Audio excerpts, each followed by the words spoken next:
मौके की बात हो,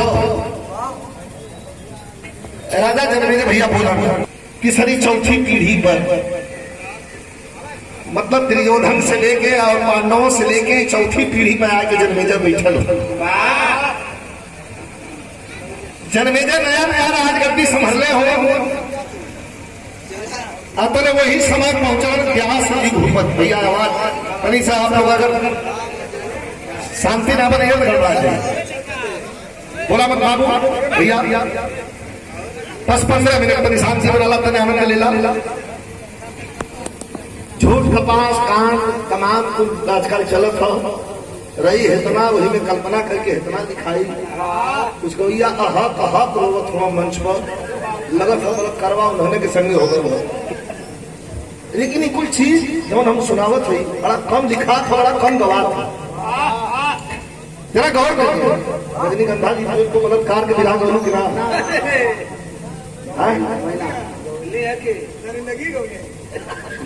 अच्छा जिंदगी अच्छा अच्छा ठीक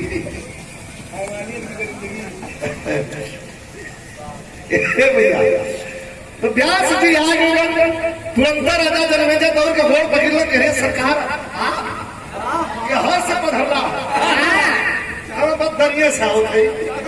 हम मन कैले से बात बनी आके हाल चाल ले रही कहा ठीक कैला हाल चाल ले बदला, लेकिन हमें बड़ी अच्छे चिंता है। कौन चिंता है? रतिया का सुती ला तो भाई ना लगे, कल खाना ना खा के सुता ला बुखारो भाई ना लगे। बहुत आदमी हुआ पेट में तो ना रही तो पूर्व मन के दूर के घर के झगड़ा कर तो पेट में अन्य ना कल तो भूखा ना न पोके नींद ना लगले। कल ना ही महाराज इतने चिंता है। कल कौन चिंता है? दिखाया छाया बाग विराट बड़ा पुराना गढ़ हो, बड़े विद्वान लोग बैठल हूँ। हमने जिला पंचायत सदस्य और प्रधान जी तमाम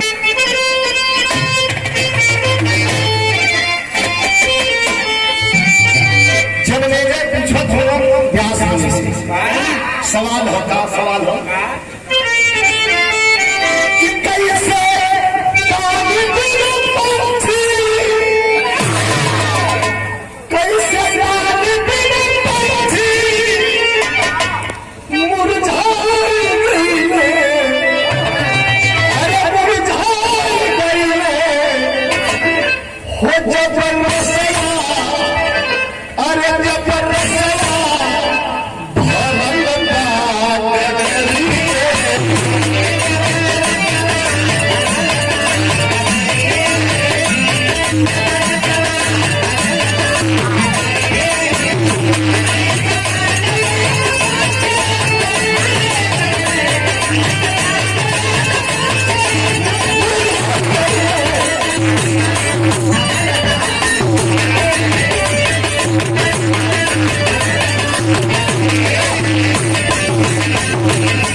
और हमारे अभिभावक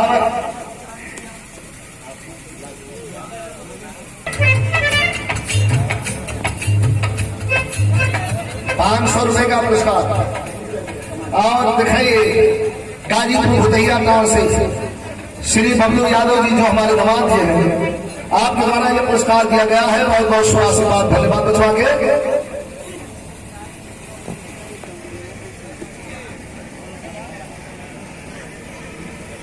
हमारे जेपी यादव बाबू के द्वारा ये पुरस्कार मिला हो। बहुत प्रणाम। लाइन बड़ी सुंदर हो और बड़ा सम्मान आप लोग कैलर है। सब हेत की प्रणाम बा कैसे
हार्मिंग गाना बेटा है, माइक वाले, साउंड वाले,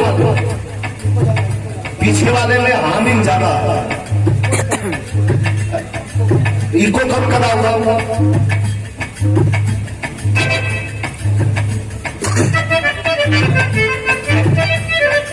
इशारा कर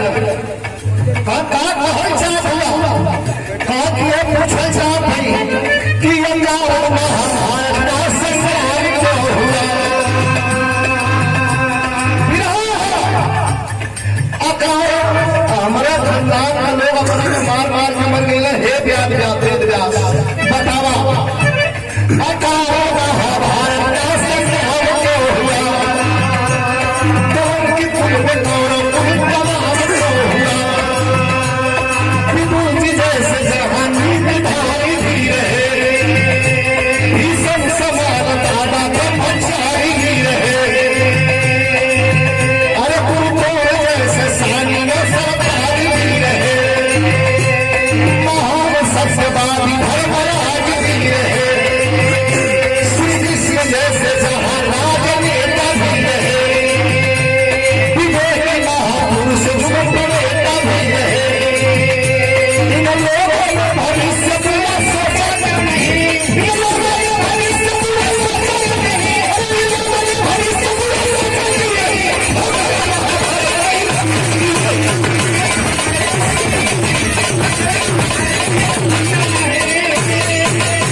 वाली चीज है। इन लोगों ने भविष्य बुरा सोचा क्यों नहीं? हो गया महाभारत, कोई रोका क्यों? हो गया महाभारत, कोई रोका क्यों नहीं? अगर रोक दे हंसा लगा प्यास से हंसा लगा। हम अपने जिंदगी में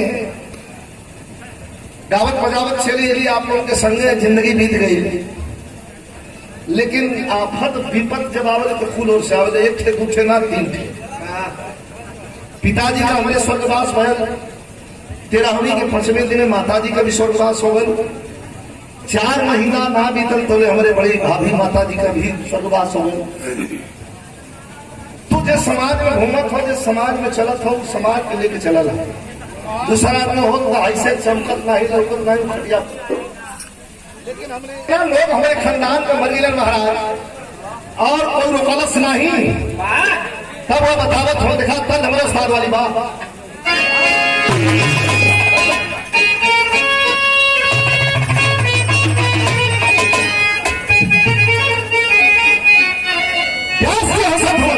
कवि जी देखिए से हंसत हो कहा कि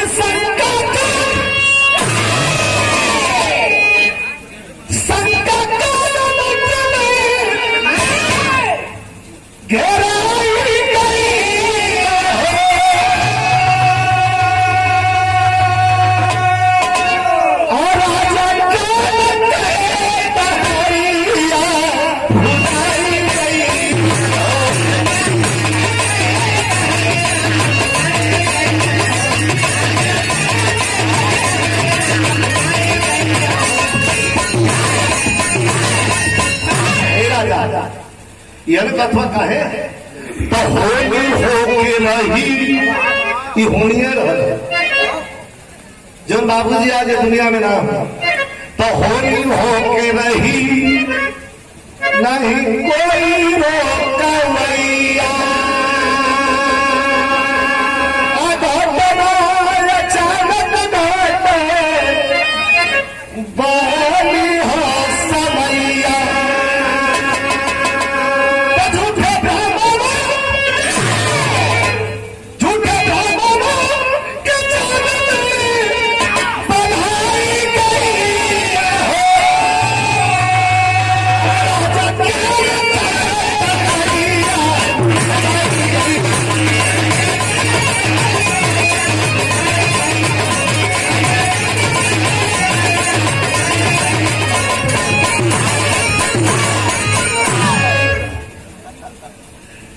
समाजवादी पार्टी के युवा कार्यकर्ता और हमारे छोटे भाई इसे सब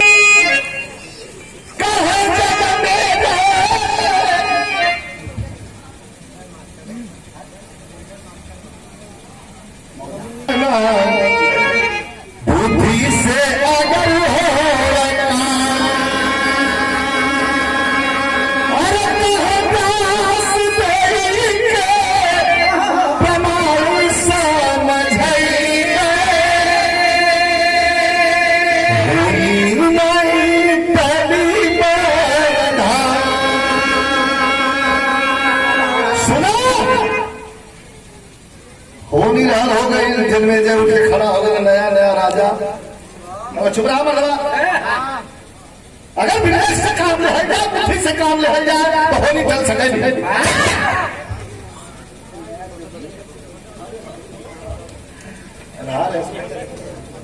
आदरणीय हमारे पूज्य कवि जी श्री रमेश यादव कवि के द्वारा आशीर्वचन मिला है रुपए के पुरस्कार के रूप में। कवि जी को बहुत बहुत प्रणाम, चरण स्पर्श सभी की प्रणाम। तो हो नहीं रुक सके, कैसे होने रुक जाइए, हो ना रुकी कहा रुक जाइए, होनी रुक जाइए। अगर बुद्धि से काम लेंगे तो कहे होनी रुक जाइए। अब दिखाए कि ब्रह्म के जानने वाला ब्रह्म ही योगी से बहुत पहले हलन खे राजा जन्मेजय एकदम होनी रुक जाई।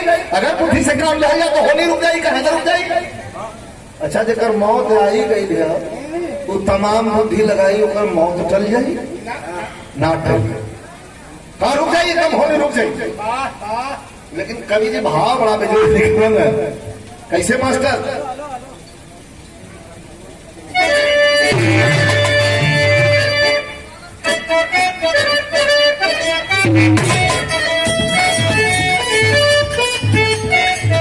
इशारा कैलन है, कहा जब है बहुत हुआ तब तो हम जात है ये जन्मेजय। तू बड़ा गरम हो के बोलो हुआ नया नया राजा भलुआ भैया तो से दो रहा क्या हो 3 महीना तोरे पर ग्रह नक्षत्र बेला कुछ ठीक ना चलते बच के रही है। डरवावत हुआ का डरवावत ना ही सुना का अरे कहा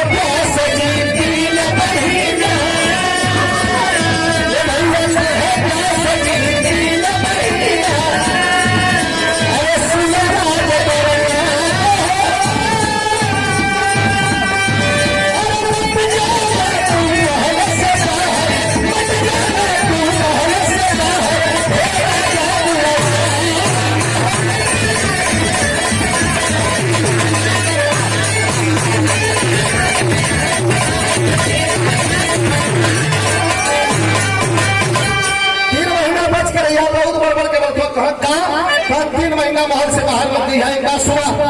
अरे महल से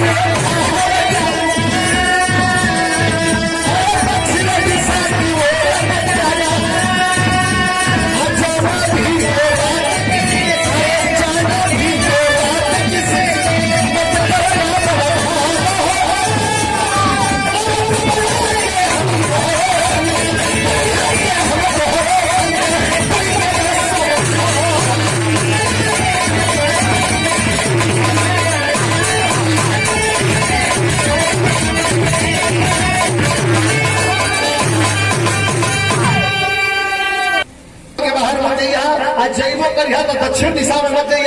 अगर खुदा के चल गई बात तो का हमारी जरूरत हम कहे तो गल पर कोई हमारे को रुपया की जरूरत का कर हमरा की जानी यह कोई के अपन चल रहा। लेकिन कभी है मालूम सागर की नहीं गहराई, मालूम सागर की नहीं पंछी बने लांग पर्वत की ऊंचाई।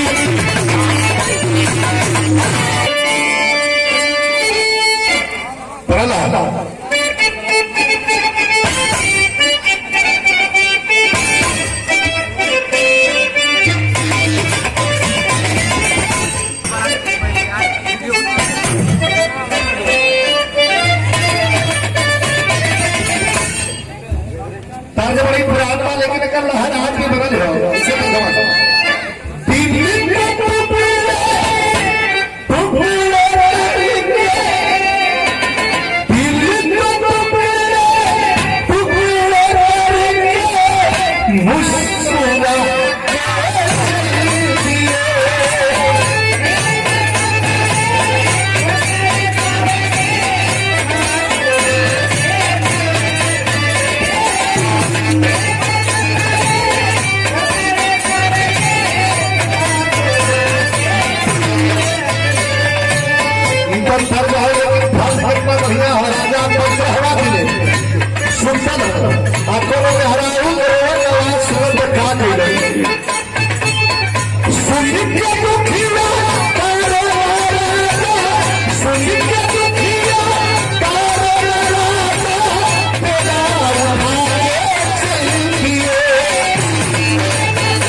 ये 3 महीना घर से बाहर मत निकलिया। 15वां दिन है कोनो मेहरारू करवा का आवाज सुन के राजा घर से बाहर निकल गए। वो रात जंगल में चलते चलते चलते चलते चलते चलते जब जंगल में अलन दूर तो एक दृश्य देखल। का देखल दृश्य मास्टर?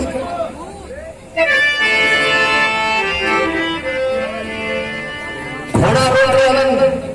एक बरगद का विशाल वृक्ष पेड़ हो, वही पेड़ के नीचे जंगल में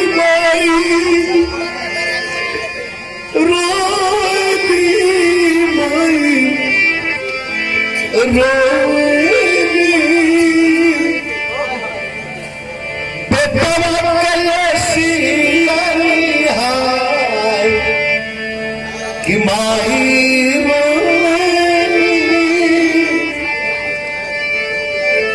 इठे बुढ़िया बैठल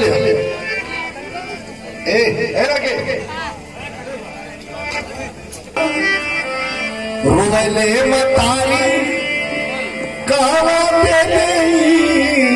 परला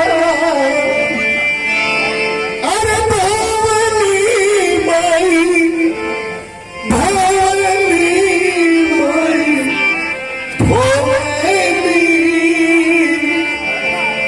अपने छलावा को माई भवानी। राजा घोड़ा पर से उतर गए और बुढ़िया के पास गिरन कलन करे, माँ क्यों रो रही हो? बुढ़िया लड़का कोई देखलस कि लड़का जो टांगल है सूली पर तो हमार बेटा। राजा तलवार जान से खींच लिया बाहर जन्मे जय और कहा कौन है उसका नाम बताओ। राजा हूं, उसकी गर्दन धड़ से सर अलग कर दूंगा। बुढ़िया कहलस कि भैया कोनो छोड़ डकैत मार।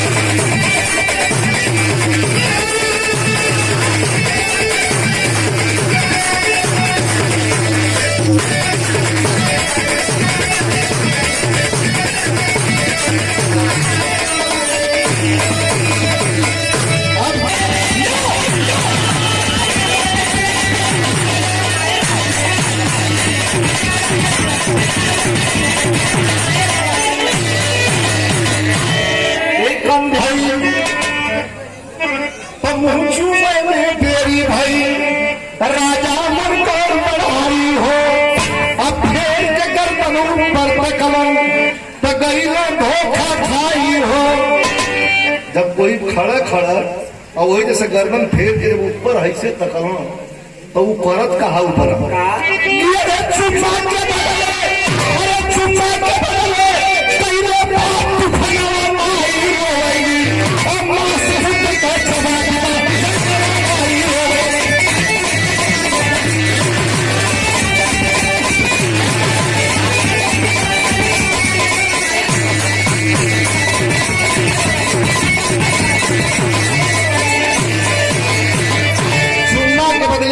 बात खनवा माई हुई लेकिन बड़ी मजेदार है। राजा जब ऊपर घुमा के मुड़ी देखा तो करो चूमा देते वो तो काट काट के मुहवा पर कमसिया कर कर चबा। राजा तुरंत हट गए, कहा रे बाप रे तलवार नाम से खींच के खबरदार तलवार लेके घूमल में अतले अदृश्य हो गए। लाश करी तकलन तो वो गायब हो गए। राजा म्यान में तलवार था, वही ख्याल ना पड़ा था उनके व्यास होने के बाद। म्यान में तलवार रखलन है और घोड़ा को बैठलन चलन तो भाव हो गई से मास्टर